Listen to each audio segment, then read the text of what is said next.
ಆತ್ಮೀಯ ಕನ್ನಡಿಗರೇ, ನಾಳೆಯಿಂದ ಕರ್ನಾಟಕ ರಾಜ್ಯದಲ್ಲಿ ಡಿ ಕೆ ಸರ್ಕಾರ ಶುರುವಾಗ್ತಾ ಇದೆ. ಅವರ ಡಿ ಕೆ ಶಿವಕುಮಾರ್ ಅವರ ಪದಗ್ರಹಣಕ್ಕೆ ಕೌಂಟೌನ್ ಕೂಡ ಶುರುವಾಗಿದೆ. ರಾಜ್ಯದ ಮೂಲೆ ಮೂಲೆಯಲ್ಲಿ ಕೂಡ ಅವರ ಬ್ಯಾನರು ಫ್ಲೆಕ್ಸ್ಗಳು ರಾರಾಜಿಸ್ತಾ ಇದ್ದಾವೆ. ಅಫ್ಕೋರ್ಸ್ ಅವ್ರಿಗೆ ಯಾರೆಲ್ಲ ಕ್ಲೋಸ್ ಇದ್ದಾರೆ ಆ ಸರ್ಕಲ್ನ ಮಾತಾಡಿಸುವಂಥ ಕಾರ್ಯ ನಾನು ಮಾಡ್ತಾ ಇದ್ದೀನಿ. ಈಗಷ್ಟೇ ಡೈನಾಮಿಕ್ ಇರೋ ದೇವರಾಜ್ ಅವ್ರನ್ನ ಮಾತಾಡ್ಸ್ಕೊಂಬಂದೆ. ಸಾಮಾನ್ಯವಾಗಿ ಎಲ್ರಿಗೂ ಫಾದರ್ಸ್ ಇರ್ತಾರೆ, ಗಾಡ್ ಫಾದರ್ಸ್ ಅಂತಕ್ಕಂಥದ್ದು ಕೆಲವ್ರಿಗಷ್ಟೇ ಇರೋಕ್ಕೆ ಸಾಧ್ಯ.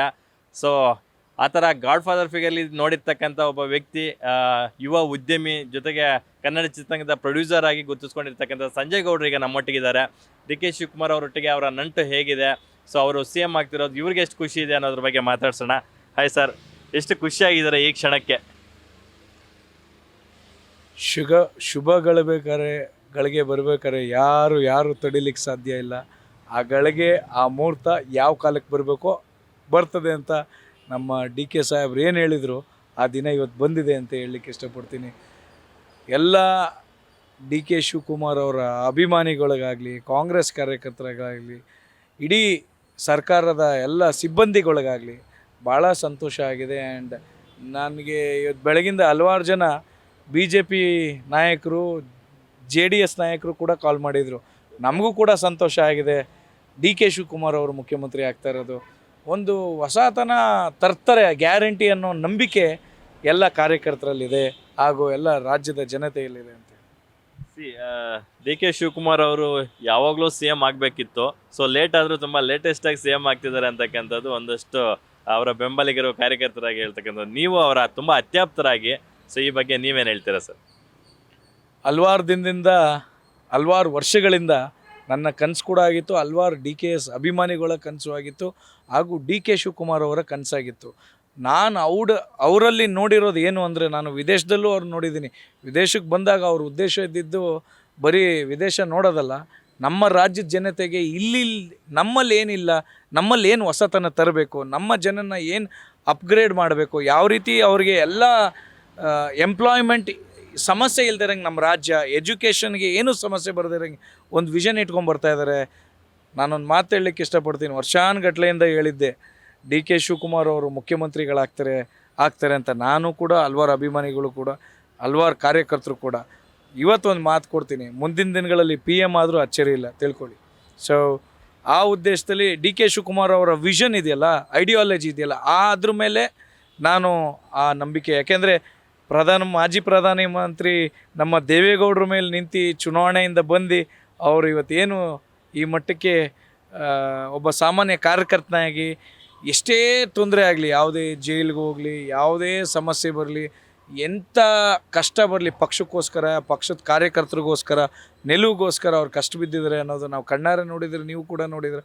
ಟು ಬಿ ಫ್ರ್ಯಾಂಕ್, ಒಂದು ದುಃಖವಾದ ಒಂದು ದಿನ ಅವರು ಒಂದು ಇಡೀ ಸಮಸ್ಯೆಯಲ್ಲಿದ್ದಾಗ ಅವ್ರ ತಂದೆ ತಾಯಿ ಕಾರ್ಯ ಮಾಡಲಿಕ್ಕಾಗಲಿಲ್ಲ ಅನ್ನೋ ಒಂದು ದುಃಖದಲ್ಲಿ ಅವತ್ತು ಅವ್ರು ಕಣ್ಣೀರು ಹಾಕಿದಾಗ ಇಡೀ ರಾಜ್ಯದಲ್ಲಿ ನಮ್ಮ ಎಲ್ಲರಿಗೂ, ಹಲ್ವಾರು ಜನಕ್ಕೆ ಅದು ಭಾಳ ನೋವಿತ್ತು. ಇವತ್ತು ಅವರ ತಂದೆ ಆತ್ಮಕ್ಕೆ ಶಾಂತಿ ಸಿಕ್ಕಿ, ಅವ್ರ ತಾಯಿ ಮುಖದಲ್ಲಿ ಖುಷಿ ಸಿಕ್ಕಲಿ. ಆ್ಯಂಡ್ ಯಾವಾಗಲೂ ಡಿ ಕೆ ಶಿವಕುಮಾರ್ ಅವರು ಆರೋಗ್ಯವಾಗಿದ್ದು ಅವ್ರ ಕನಸೆಲ್ಲ ನನಸಾಗಲಿ. And thank you so much ಎಲ್ಲ ಮಾಧ್ಯಮ ಮಿತ್ರರಿಗೂ. ಯಾಕೆಂದರೆ ನೋವು ತೋರಿಸಿದ್ದೀರ, ಖುಷಿನೂ ತೋರಿಸಿದ್ದೀರ, ಡಿ ಕೆ ಶಿವಕುಮಾರ್ ಅವರ ನಡೆನೂ ತೋರಿಸಿದ್ದೀರ, ಅವರ ಕೆಲಸನೂ ತೋರಿಸಿದ್ದೀರ. ಥ್ಯಾಂಕ್ ಯು ಸೋ ಮಚ್ ನಿಮ್ಮೆಲ್ಲರಿಗೂ. ಆ್ಯಂಡ್ ಮನ್ಸರೇ ಹೇಳಬೇಕು ಅಂದರೆ I am not able to ಖುಷಿನ ಯಾವ ರೀತಿ ತೋರಿಸ್ಕೊಳಕ್ಕಾಗ್ತಿಲ್ಲ. ಅವ್ರು ಒಂದೇ ಮಾತು ಹೇಳಿದ್ದು, ನನಗೆ CM ಆಗಿದ್ದೀನಿ ಅನ್ನೋ ಒಂದು ಖುಷಿ ಅಲ್ಲ, ಜನರು ಸೇವೆ ಮಾಡಲಿಕ್ಕೆ ನನಗೆ ಅವಕಾಶ ಮಾಡಿಕೊಟ್ರಲ್ಲ ಜನ, ಇದು ನನ್ನ ಖುಷಿ ಅಂದರು. ಆ ಮಾತನ್ನು ಕೇಳಿದಾಗ ಪ್ರತಿಯೊಬ್ಬ ಯುವ ನಾಯಕರಿರ್ಬೋದು, ಯಾರೇ ಇರ್ಬೋದು, ಒಂದು ಪಟ್ಟ ಮುಖ್ಯ ಅಲ್ಲ, ಜನರು ಸೇವೆ ಮಾಡೋ ಅವಕಾಶ ಮುಖ್ಯ. ಆ ಅವಕಾಶನ ಸರಿಪಡಿಸ್ಕೊಂಡು ಯಾವ ರೀತಿ ಜನರಿಗೆ ಒಳ್ಳೆಯದು, ಎಷ್ಟೇ ಟೀಕೆ ಟಿಪ್ಪಣಿ ಎಲ್ಲ ವಿರೋಧ ಪಕ್ಷದವ್ರು ಎಷ್ಟೇ ಅವ್ರ ಬಗ್ಗೆ ಮಾತನಾಡಿದ್ರು ಎಲ್ಲರನ್ನೂ ಸ್ನೇಹದಿಂದ, ಪ್ರೀತಿಯಿಂದ ತೋರಿ ಯಾವಲ್ಲೂ ಹೇಳ್ತಾ ಇರ್ತಾರೆ, ಡಿ ಕೆ ಶಿವಕುಮಾರ್ ಅವರು ಟ್ರಬಲ್ ಶೂಟ್ರು, ರಫ್ಫು, ತುಂಬ ಗಟ್ಟಿ ಅಂತಾರೆ. ಅವ್ರ ಜೊತೆಲಿದ್ದವ್ರು ಗೊತ್ತಿರುತ್ತೆ, ಅವ್ರ ಜೊತೆ ಒಡನಾಟ ಇದ್ದವ್ರು ಗೊತ್ತಿರುತ್ತೆ ಅವರೆಷ್ಟು ಮೃದು, ಅವರೆಷ್ಟು ಒಳ್ಳೆ ಒಂದು ಮಗುವಿನ ಮನಸ್ಸು ಅಂತ ಯಾರು ಅವ್ರ ಜೊತೆ ಕ್ಲೋಸ್ ಆಗಿರೋರಿಗೆ ಗೊತ್ತಿರುತ್ತೆ ಅಂತ ಹೇಳಕ್ಕೆ ಇಷ್ಟಪಡ್ತೀನಿ. ಇತ್ತೀಚಿನ ರಾಜಕೀಯ ಬೆಳವಣಿಗೆಗಳನ್ನ ತುಂಬಾ ಹತ್ತಿರದಿಂದ ನೋಡಿದಂಥವ್ರು ನೀವು, ಅವ್ರ ಜೊತೆ ಆಲ್ ದ ವೇ ಇದ್ದೀರಾ ನೀವು. ನಾವು ಎಲ್ಲೇ ನೋಡಿದ್ರು ಕೂಡ, ಡೆಲ್ಲಿಗೆ ಹೋದ್ರು ಅವ್ರ ಜೊತೆ ಇದ್ದೀರಾ, ದುಬೈಗೆ ಹೋದ್ರು ಅವ್ರ ಜೊತೆ ಇದ್ದೀರಾ, ಬೆಂಗಳೂರಲ್ಲಿ ಇದ್ರು ಅವ್ರ ಜೊತೆಗಿದ್ದೀರಾ. ಸೊ ಅಪ್ಸ್ ಆ್ಯಂಡ್ ಡೌನ್ಸಲ್ಲಿ ನೀವು ಇದ್ದೇ ಇದ್ದೀರಾ. ಸೊ ಈ ಈ ಸ್ಟ್ರೆಸ್ಸು, ಈ ಪ್ರೆಷರ್ನೆಲ್ಲ ಅವರು ಎಷ್ಟು ನೀಟಾಗಿ ಹ್ಯಾಂಡಲ್ ಮಾಡ್ತಾ ಇದ್ರು ಅನ್ನೋದ್ರ ಬಗ್ಗೆ ಹೇಳೋದಾದ್ರೆ. ಸರ್ ನಾವೇನಿರೋದು, ನೀವು ಕೂಡ ಅವ್ರು ಎಲ್ಲೋದ್ರೂ ಇದ್ದೀರಾ, ನೀವು ಹಿಂದೆ ಮುಂದೆನೂ ಇದ್ದೀರಾ, ನಮಗಿಂತ ಜಾಸ್ತಿ ನೀವಿರೋದು. ನಾವು ಅವರ ಅಭಿಮಾನಿಯಾಗಿ, ಒಬ್ಬ ಕಾಂಗ್ರೆಸ್ ಕಾರ್ಯಕರ್ತನಾಗಿ, ಅವರು ನಮ್ಮ ಅಧ್ಯಕ್ಷರು ಕೂಡ. ಹಾಗೂ ನಾನು ಸತತವಾಗಿ 18 ವರ್ಷದಿಂದ ಡಿ ಕೆ ಸಾಹೇಬ್ರನ್ನ ಒಬ್ಬರು ನಾಯಕರು ಅಂತ ನಾನು, ನನ್ನ ನಾಯಕ ಅಂತ ನಾನು, ಮೈ ಇನ್ಸ್ಪಿರೇಷನ್, ಮೈ ಮೆಂಟರ್ ಅಂತ ಡಿಸೈಡ್ ಆಗಿ ಇವತ್ತು 18 ವರ್ಷದಿಂದ ಅವ್ರ ಹಾದಿನ, ಅವರ ದಾರಿನ ನೋಡ್ಕೊಂಡು ಬಂದಿರೋರು. ನನ್ನ ಅನುಭವದಲ್ಲಿ ನಾನು ಏನು ಹೇಳ್ಬೋದು ಅಂದರೆ, D K Shivakumar is not a politician or is not a just a politician, is a true politician ಅಂತ ಹೇಳಕ್ಕೆ ಇಷ್ಟಪಡ್ತೀನಿ. ಯಾಕೆಂದರೆ ಅವರು ಹೇಳ್ತಾ ಇರ್ತಾರೆ ಒಂದೊಂದ್ಸಲಿ, ಯಾವ್ಯಾವ ಪಾನ್ ಮೂವ್ ಮಾಡಬೇಕು, ನಾನು ಚದುರಂಗ ಆಟ ಆಡ್ತೀನಿ, ನನಗೆ ಗೊತ್ತು ಆ ಪಾನ್ ಮೂವ್ ಮಾಡೋದು ಅಂತ. ಆ ಪಾನ್ ಅಂದರೆ ಬೇರೆಯವ್ರ ವಿರೋಧಿಗಳು ಅವ್ರನ್ನ ಮೂವ್ ಮಾಡೋದು ಅನ್ಕೋತಾರೆ. ಅಲ್ಲ, ಆ ಪಾನ್ ಮೂವ್ ಮಾಡೋದು ಅಂದರೆ ನನ್ನ ಕೆಲಸ ಎಷ್ಟು ಜನಕ್ಕೆ ತಲುಪಬೇಕೋ ಅದು ನನ್ನ ಗುರಿ ಅಂತ ಇಟ್ಕೊಂಡು ಇವತ್ತು ರಾಜ್ಯದ ಮುಖ್ಯಮಂತ್ರಿಯಾಗಿ ಸ್ವೀಕಾರ ಮಾಡ್ತಾರೆ. ಡಿ ಕೆ ಶಿವಕುಮಾರ್ ಅವರು ಬರೀ ರಾಜಕಾರಣಿಯಾಗಷ್ಟೇ ಬಹುತೇಕ ಮಂದಿಗೆ ಗೊತ್ತು, ಆದರೆ ಅವರು ಒಳ್ಳೆ ಉದ್ಯಮಿ ಕೂಡ ಹೌದು, ಒಳ್ಳೆ ಎಜುಕೇಷನಲಿಸ್ಟ್ ಕೂಡ ಹೌದು. ಸೊ ಅವರ ಬೇರೆ ಬೇರೆ ಬಿಸ್ನೆಸ್ ವೈಸ್ ಕೂಡ ಸಾಕಷ್ಟು ದೂರದೃಷ್ಟಿ ಇರ್ತಕ್ಕಂಥ ಒಬ್ಬ ಉದ್ಯಮಿ ಅವರು. ಆ ವಿಚಾರವಾಗಿ ಮಾತಾಡೋದಾದ್ರೆ, ಪ್ಯಾಷನ್ ಇರಬೇಕು ಎಲ್ಲರಿಗೂ. ಆ ಪ್ಯಾಷನ್ ಆಗಿ D K Shivakumar by professional is a business man, by choice is A educationist, by passion ಎಲ್ಲ ಒಂದು ಎಜುಕೇಷನ್ ಬಗ್ಗೆ ಒಂದು ಡ್ರೀಮ್ ಕಟ್ಕೊಂಡ್ಬಂದಿದ್ದಾರೆ.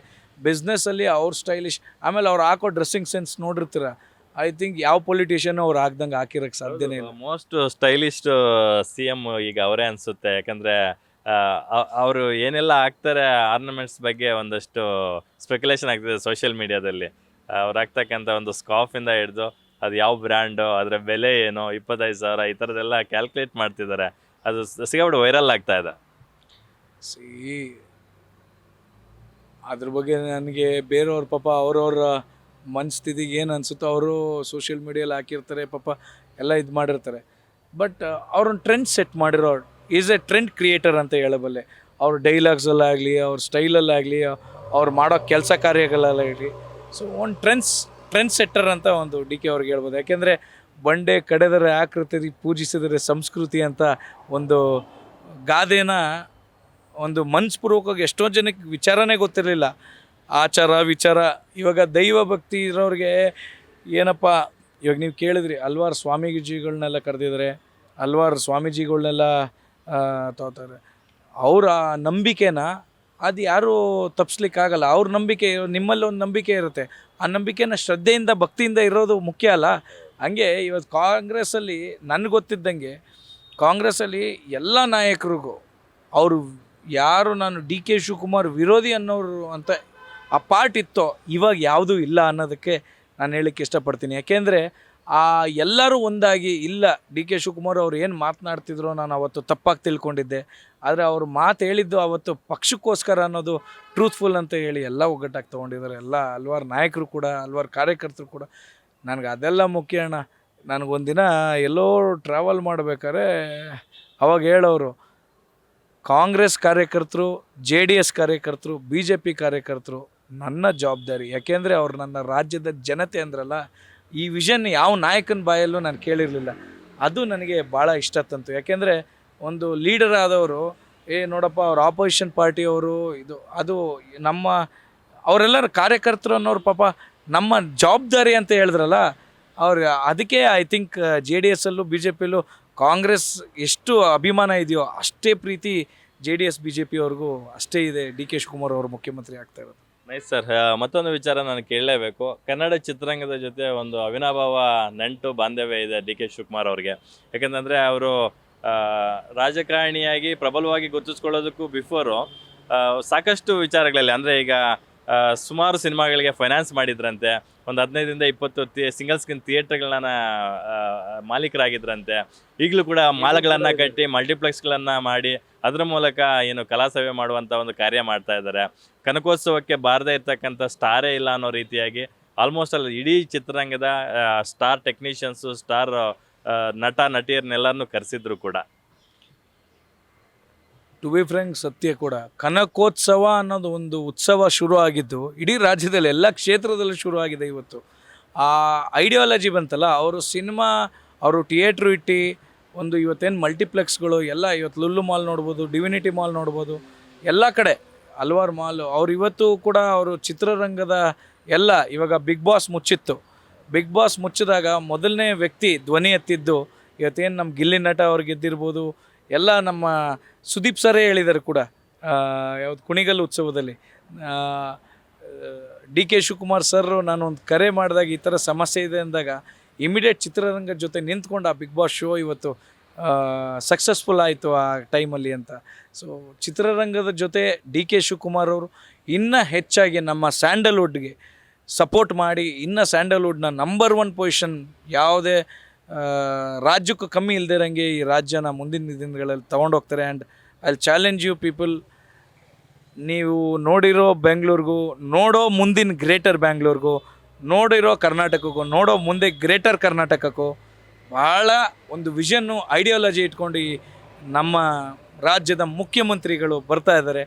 ರಾಜ್ಯದ ಮುಖ್ಯಮಂತ್ರಿಗಳು ಒಂದು ಹೆಜ್ಜೆ ಇಟ್ಕೊಂಡು ಬರ್ತಾ ಇದ್ದಾರೆ. ಅವ್ರ ಜೊತೆ ನೀವೆಲ್ಲ ಸಹಕರಿಸಿ ನಿಮ್ಮ ಸೇವೆ ಮಾಡಲಿಕ್ಕೆ ಈ ಅವಕಾಶನ ನೀವು ಸದಾ ಅವ್ರಿಗೆ ನೀಡಿ ಅಂತ ಈ ಮಾಧ್ಯಮ ಮುಖಾಂತರ ಕೇಳ್ಕೊತೀನಿ.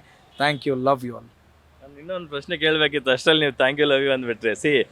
ನೀವು ಚಿತ್ರರಂಗಕ್ಕೂ ನಂಟಿರೋರಾಗಿದ್ಕೊಂಡು, ಒಬ್ಬ ನಿರ್ಮಾಪಕರಾಗಿದ್ಕೊಂಡು, ಫೈನಾನ್ಸರ್ ಆಗಿದ್ಕೊಂಡು, ಕನ್ನಡ ಚಿತ್ರರಂಗಕ್ಕೆ 90 ವರ್ಷಗಳ ಇತಿಹಾಸ ಇದೆ. ಸೊ ಇಲ್ಲಿಯವರೆಗೂ ನಮ್ಮ ಚಿತ್ರರಂಗಕ್ಕೆ ತಮ್ಮದೇ ಆದಂಥ ಒಂದು ಇದಿಲ್ಲ, ಅಂದರೆ ಏನು ಚಿತ್ರನಗರಿ ಇಲ್ಲ. ಅದು ಮಾಡಬೇಕು ಅಂತಕ್ಕಂಥದ್ದು ಸಾಕಷ್ಟು ಬಾರಿ ಅದಕ್ಕೆ ಏನೋ ಮುಂದುವರಿತಾ ಇದೆ, ಬಟ್ ಇಲ್ಲಿವರೆಗೂ ಆಗಿಲ್ಲ, ಅದು ಸಾಕಾರ ಆಗಿಲ್ಲ. ಸೊ ಡಿ ಕೆ ಶಿವಕುಮಾರ್ ಅವರ ನೇತೃತ್ವದಲ್ಲಿ ಏನಾದರೂ ಅದಕ್ಕೊಂದು ಇತಿಶ್ರೀ ಆಡುವಂಥ ಒಂದು ಕಾರ್ಯ ಆಗುತ್ತಾ ಅಂತ ನಿಮ್ಮ ಕಡೆಯಿಂದ? ಖಂಡಿತ ಅದಾಗಲಿ ಅಂತ ನಾನು ಒಬ್ಬ ಧ್ವನಿ ಎತ್ತಕ್ಕೆ ಸಿದ್ಧ ಇದ್ದೇನೆ. ಯಾಕೆಂದರೆ ಸ್ಯಾಂಡಲ್ವುಡ್ ಚಿತ್ರರಂಗದ ಎಲ್ಲ ಕಲಾವಿದರಿಗೂ ಟೆಕ್ನಿಷಿಯನ್ಸ್ಗೂ ಒಳ್ಳೆಯದಾಗತ್ತೆ ಅಂದರೆ ನಾನು ಕೂಡ ಅದರಲ್ಲಿ ಆಲ್ರೆಡಿ ಪಾಲ್ಗೊಂಡಿದ್ದೇನೆ. ಆದರೂ ಡಿ ಕೆ ಶಿವಕುಮಾರ್ ಸಾಹೇಬರಿಗೆ ನಾನೇ ಖುದ್ದಾಗಿ ಎಲ್ಲ ನಮ್ಮ ಚಿತ್ರರಂಗದ ಪರವಾಗಿ ಈ ಕೋರಿಕೆ ನಾನು ಕೂಡ ಅವ್ರ ಮುಂದೆ ಇಡ್ತೇನೆ. ಅದನ್ನು ಏನೇನು ಒಳ್ಳೆ ರೀತಿ ಚಿತ್ರರಂಗಕ್ಕಾಗತ್ತೋ ನಮ್ಮ ಡಿ ಕೆ ಶಿವಕುಮಾರ್ ಸಾಹೇಬ್ರ ಕಡೆಯಿಂದ ನಾನು ಖಂಡಿತ ಎಲ್ಲರ ಜೊತೆ ಗೂಡಿ, ಎಲ್ಲರ ಜೊತೆ ವಾಣಿಜ್ಯ ಮಂಡಳಿ ಇರ್ಬೋದು, ನಾಯಕ ನಟರು ಇರ್ಬೋದು, ಹಾಗೂ ನಿರ್ಮಾಪಕರು ಇರ್ಬೋದು, ಎಲ್ಲರ ಜೊತೆ ಚರ್ಚಿಸಿ ಯಾವ ರೀತಿ ನಮ್ಮ ರಾಜ್ಯದ ಮುಖ್ಯಮಂತ್ರಿಗೆ ಮನವಿ ಸಲ್ಲಿಸಬೇಕು, ನಿಮ್ಮ ಮಾಧ್ಯಮ ಮುಖಾಂತರ ನಿಮ್ಮ ಜೊತೆ ಕೂಡ ಆ ಹೆಜ್ಜೆ ನೀಡೋಣ. ಸೊ ಅದನ್ನು ಸಕ್ಸಸ್ಫುಲ್ ಮಾಡುವ. ನನಗೆ ಗೊತ್ತಿದ್ದಂಗೆ ಡಿ ಕೆ ಶಿವಕುಮಾರ್ ಅವರು ಯಾವುದೇ ಒಳ್ಳೆ ಕಾರ್ಯಕ್ಕೆ ಯಾವತ್ತೂ ಇಲ್ಲ ಅಂತ ಹೇಳಲಿಕ್ಕೆ ಹೋಗಲ್ಲ.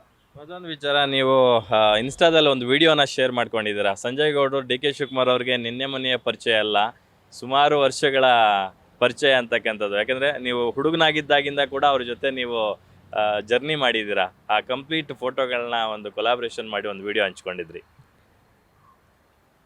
Coming together is beginning, thinking together is progress, working together is success ಅನ್ನೋ ವಿದ್ಯೆ ಹೇಳ್ಕೊಟ್ಟಿದ್ದು ನನಗೆ ಡಿ ಕೆ ಶಿವಕುಮಾರ್ ಅವರು. ಸೊ ಆ ವರ್ಷಾನುಗಟ್ಲೆಯಿಂದ ಅವ್ರೊಬ್ಬರ ಜೊತೆನೇ ಇದ್ದೀನಿ. ನನ್ನ ಮೆಂಟರು, ನನ್ನ ಇನ್ಸ್ಪಿರೇಷನ್ ಆಗಿ ತೊಗೊಂಡಿದ್ದೀನಿ. ಅಂದರೆ ಅವ್ರು ನಮಗೆಷ್ಟು ಜವಾಬ್ದಾರಿಗಳು ಕೊಟ್ಟು, ನಮಗೆಷ್ಟು ಸಾಥ್ ಕೊಟ್ಟು, ಟ್ರೂ ಲೀಡರ್. ಅವ್ರ ಕಿಂಗ್ ಅನ್ನೋದಕ್ಕಿಂತ ಈಸ್ ಎ ಕಿಂಗ್ ಮೇಕರ್ ಅಂತ ಹೇಳಲಿಕ್ಕೆ ಇಷ್ಟಪಡ್ತೀನಿ. ಆಮೇಲೆ ಅವರ ಗುಣ ಏನು ಅಂದರೆ, ಒಂದ್ಸಲಿ ನೀವು ಡಿ ಕೆ ಶಿವಕುಮಾರ್ ಅವ್ರನ್ನ ನಂಬಿಕೆ ಇಟ್ಟರೆ ಯಾವತ್ತೂ ನಿಮಗೆ ಯಾವುದೇ ರೀತಿ ಒಂದು ನೆಗೆಟಿವಿಟಿ ಇರಲಿ, ಯಾವುದೇ ರೀತಿ ಒಂದು ಅವಮಾನ ಇರಲಿ ಆಗಲ್ಲ ಅನ್ನೋದಕ್ಕೆ ನಾನೇ ಸಾಕ್ಷಿ. ಯಾಕೆಂದರೆ ನಾನೊಬ್ಬ ಸಾಮಾನ್ಯ ಕಾರ್ಯಕರ್ತನಾಗಿ ಅವ್ರ ಜೊತೆ ಒಂದು ಜರ್ನಿ ಶುರು ಮಾಡಿ ಇವತ್ತು ಹಲವಾರು ಅನುಭವ, ಇವತ್ತು ನಾನು 100 ಜನಕ್ಕೆ ಕೆಲಸ ಕೊಡೋಂಗೂ ಕೂಡ ಆಗಿದ್ದೇನೆ. ಆದರೆ ನನ್ನ ಜೀವನದಲ್ಲಿ ಒಳ್ಳೆ ಮಾರ್ಗದರ್ಶಕರು ಅಂತ ನಾನು ಡಿ ಕೆ ಶಿವಕುಮಾರ್ ಅವ್ರಿಗೆ ಹೇಳ್ತೀನಿ. ಯಾಕೆಂದರೆ ಯಾರು ಎಡವುತ್ತಿದ್ರೆ ಹಿಂಗೆ ಹೋಗ್ಬೇಡ ಕಣೋ, ಹಿಂಗೆ ತಯಾರಿ ಮಾಡಬೇಕು, ನೀನು ಹಿಂಗೆ ರೆಡಿ ಆಗಬೇಕು, ಹಿಂಗೆ ಹೋಗಿ ಬೆಳಿ, ಹಿಂಗೆ ಸಾಥ್ ಕೊಡು, ಹಿಂಗೆಲ್ಲ ಜೀವನದಲ್ಲಿ ನೀನು ಒಬ್ಬನೇ ಬೆಳಿಬೇಡ, ಎಲ್ಲರೂ ಬೆಳೆಸ್ಕೊಂಡು ಹೋಗು, ಚೆನ್ನಾಗಾಗ್ತೀಯ ಅಂತ ಹೇಳಿದ ಒಬ್ಬ ನಾಯಕ ಡಿ ಕೆ ಶಿವಕುಮಾರ್ ಅಂತ ಹೇಳಲಿಕ್ಕೆ ಇಷ್ಟಪಡ್ತೀನಿ. ಇನ್ಫ್ಯಾಕ್ಟು ಡಿ ಕೆ ಶಿವಕುಮಾರ್ ಅವರು CM ಆಗ್ತಿದ್ದಾರೆ ಅಂತಕ್ಕಂಥ ಮಾಹಿತಿಯನ್ನು ಕರ್ನಾಟಕ ಮಾಧ್ಯಮದ ಇತಿಹಾಸದಲ್ಲಿ ಮೊದಲು ಬ್ರೇಕ್ ಮಾಡಿದ್ದು ನಮ್ಮ ಗ್ಯಾರಂಟಿ ನ್ಯೂಸು. ಅದು ನಿಮ್ಮ ಗಮನಕ್ಕಿದೆಯಾ? ಖಂಡಿತ. ನಾನು ನಿಮ್ಮ ಚಾನಲ್ಲು ಕೂಡ ನೋಡಿದ್ದೇನೆ, ಹಲ್ವಾರು ಚಾನಲಲ್ಲೂ ನೀವು ಫಸ್ಟ್ ಆಫ್ ಆಲ್ ನನಗೆ ಹಲ್ವಾರು ಜನ ಹೇಳಿದರು ಈ ಗ್ಯಾರಂಟಿ ನ್ಯೂಸು ಇನಾಗ್ರೇಷನಲ್ಲಿ ಡಿ ಕೆ ಶಿವಕುಮಾರ್ ಅವರು ಗ್ಯಾರಂಟಿ ತಂದಿದ್ರು, ಇದು guarantee news D K Shivakumar ಅವ್ರದ್ದು ಅಂತ ಹಲ್ವಾರು ಜನ ಕೇಳ್ತಿದ್ರು. ಆವಾಗ ಇದು ಕರ್ನಾಟಕದ ಧ್ವನಿ ಚಾನಲ್, ಇದು ಕರ್ನಾಟಕದ ಗ್ಯಾರಂಟಿ, ಒರಿಜಿನಲ್ ಗ್ಯಾರಂಟಿ ಇಟ್ಕೊಂಡು ಒಂದು ನ್ಯೂಸ್ ಶುರು ಮಾಡಿರೋದು. ಸೊ ಡಿ ಕೆ ಶಿವಕುಮಾರ್ ಅವರ ಒಂದು ಏನೋ ಪ್ರೀತಿ ಪ್ರೋತ್ಸಾಹ ಈ ಚಾನಲ್ಗಿದೆ ಹೊರ್ತು ಅವ್ರದ್ದು ಚಾನಲ್ ಇವ್ರದ್ದು ಚಾನಲ್ ಎಲ್ಲ. Guarantee channel is a guarantee channel. So ಅವರು ಗ್ಯಾರಂಟಿ ಏನಂದರೆ ಗ್ಯಾರಂಟಿಯಾಗಿ ಹೇಳಿದ್ರಿ ಮುಖ್ಯಮಂತ್ರಿಗಳೇ ಆಗ್ತೀರಾ ಅಂತ. So thank you. ನಿಮ್ಮ ಚಾನಲ್ಗೂ ಕೂಡ ಶಿವಸ್ವಾಮಿ ಅವ್ರಿಗೂ ಕೂಡ ಥ್ಯಾಂಕ್ ಯು. ನೀವೇನು ಒಂದು ವಿಷನ್ ಇಟ್ಕೊಂಡು ನೀವೆಲ್ಲ ಹಾರೈಕೆಯಿಂದ ಡಿ ಕೆ ಶಿವಕುಮಾರ್ ಅವರು ಮುಖ್ಯಮಂತ್ರಿಗಳಾಗಿದ್ದಾರೆ. And thank you so much. ನಿಮ್ಮ ಚಾನಲ್ಗೂ, ನಿಮ್ಮ ಟೆಕ್ನಿಷಿಯನ್ಸ್ಗೆ, ಯಾರ್ಯಾರು ವರ್ಕಪ್ ಮಾಡಿದ್ದಾರೆ ಡಿ ಒ ಪಿಸ್ಗಳಿಗೂ ಎಲ್ಲರಿಗೂ ಥ್ಯಾಂಕ್ ಯು ಸೋ ಮಚ್. ನೀವು ಮುಂದಿನ ದಿನಗಳಲ್ಲಿ ನೀವು ಏನು ಬದಲಾವಣೆನ, ಏನು ನೀವು ಒಂದು ಎಕ್ಸ್ಪೀರಿಯನ್ಸ್, ಏನೋ ಒಂದು ಎಕ್ಸ್ಪೆಕ್ಟೇಷನ್ಸ್ನ ನೀವು ಇಟ್ಕೊಂಡಿದ್ರಿ ಡಿ ಕೆ ಶಿವಕುಮಾರ್ ಅವರು ಅವ್ರ ಮೇಲೆ, ಖಂಡಿತವಾಗ್ಲೂ ಅವರು ಅದನ್ನೆಲ್ಲ ನಿಮಗೆ 100% ಕೊಡ್ತಾರೆ ಅಂತ ನಾನು ಈ ಮಾಧ್ಯಮ ಮುಖಾಂತರ ಒಬ್ಬ ಡಿ ಕೆ ಶಿವಕುಮಾರ್ ಅವರ ಅಭಿಮಾನಿಯಾಗಿ, ಕಾಂಗ್ರೆಸ್ ಕಾರ್ಯಕರ್ತನಾಗಿ, ಒಬ್ಬ ಸಾಮಾನ್ಯ ಪ್ರಜೆಯಾಗಿ ನಿಮಗೆ ಈ ಮಾಧ್ಯಮ ಮುಖಾಂತರ ಹೇಳ್ತೇನೆ. Thank you sir, thank you. ನೋಡಿದ್ರಲ್ಲ, ಇದಿಷ್ಟು ಸಂಜಯ್ ಗೌಡ ಅವರ ಮನದಾಳದ ಮಾತುಗಳು. ಕ್ಯಾಮ್ರಾ ಪರ್ಸನ್ ರೂಪೇಶ್ ಜೊತೆ ಲಕ್ಷ್ಮೀನಾರಾಯಣ, ಗ್ಯಾರಂಟಿ ನ್ಯೂಸ್, ಬೆಂಗಳೂರು.